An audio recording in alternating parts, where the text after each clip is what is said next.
This was recorded on September 27th at Benzinga Cannabis Capital Conference 2023. After this panel, I approached CEO of MariMed, Jon Levine, for a short on-the-spot interview. Enjoy the episode.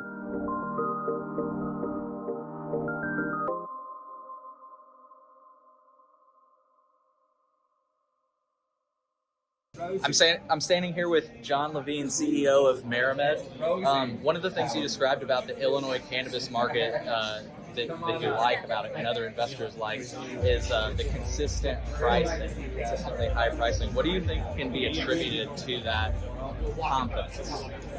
I think because this market has been very good about controlling the outputs into it so that there's no overabundance of flower or products on the market at one time. So the supply and demand is always there. I think also Illinois, being one of the older markets, has a great line of different types of products in the market with good manufacturers. I think it's one of the first states that we've been here. Yeah. This has been a great state. I wish we'd been able to manufacture here for much longer. We started our Betty Zeddies originally with GTI. That was many years ago, but GTI is great coming out of the box with Betty Zeddies. They were number one for 3 years running, and we're excited that we're bringing that back to Illinois. Illinois is a growing market still, and I'm very excited that we're here. Yeah. So to put it in a bottle, do you think it's the limitations on licenses that allows kind of that pricing to stay firm? Or yes, I think that Illinois, again, their cannabis group has done a great job of not overextending the amount of space that somebody can grow into or too many licenses. I mean, some of the other states that we deal with, like Massachusetts, there's a couple people in that state that have problems growing because the competition keeps growing every year because they're not limited. Yeah. They're unlimited. Maryland, they just limited it, but they restricted the amount of space that somebody can have to what they had that day.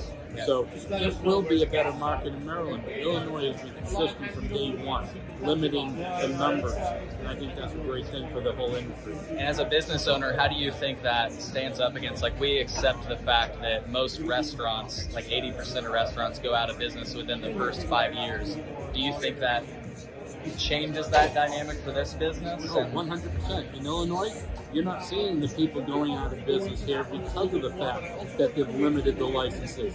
That's a positive for the state. Yeah. The state is doing a great job with the Illinois market, and we're very happy that we're part of it. And last question, what do you think about the main enforcement mechanism being the criminal law? In other words, like if I did what some of these companies did, I'm looking at criminal penalties instead of like a business fine. You know, like if I opened up a restaurant and did a liquor license, I'd get like a fine citation. I wouldn't be looking at prison time.